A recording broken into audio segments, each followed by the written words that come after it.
With these actions, Siddhartha Gautama joined a whole class of men who had dropped out of Indian society to find liberation.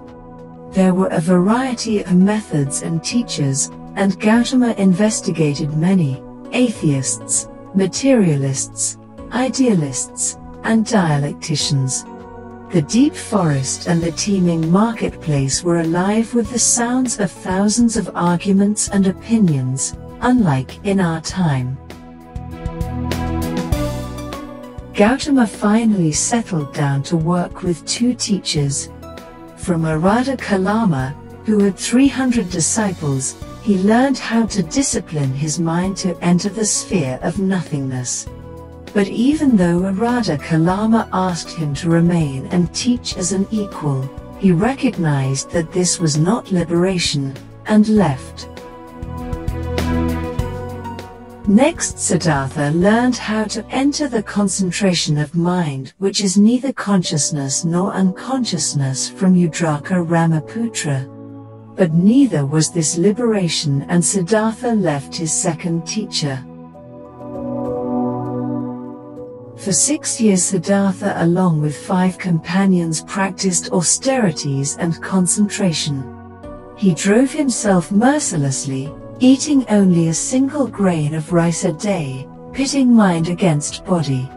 His ribs stuck through his wasted flesh, and he seemed more dead than alive.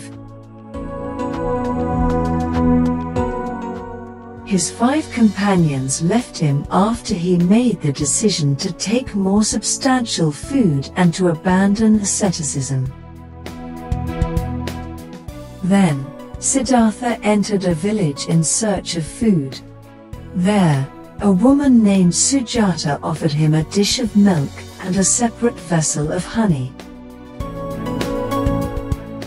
His strength returned. Siddhartha washed himself in the Nirvana river, and then set off to the Bodhi tree.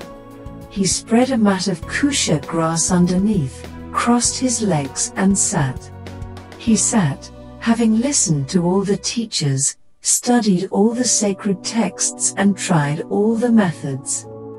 Now there was nothing to rely on, no one to turn to, nowhere to go. He sat solid and unmoving and determined as a mountain,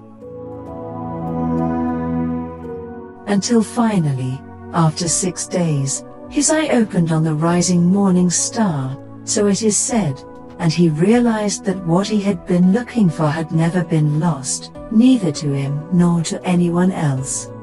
Therefore there was nothing to attain, and no longer any struggle to attain it. Wonder of wonders, he is reported to have said, "This very enlightenment is the nature of all beings, and yet they are unhappy for lack of it." So it was that Siddhartha Gautama woke up at the age of 35, and became the Buddha, the awakened one, known as Shakyamuni, the sage of the Shakyas. For 7 weeks he enjoyed the freedom and tranquility of liberation. At first he had no inclination to speak about his realization. He felt would be too difficult for most people to understand. But when, according to legend, Brahma, chief of the 3,000 worlds, requested that the awakened one teach, since there were those whose eyes were only a little clouded over, the Buddha agreed.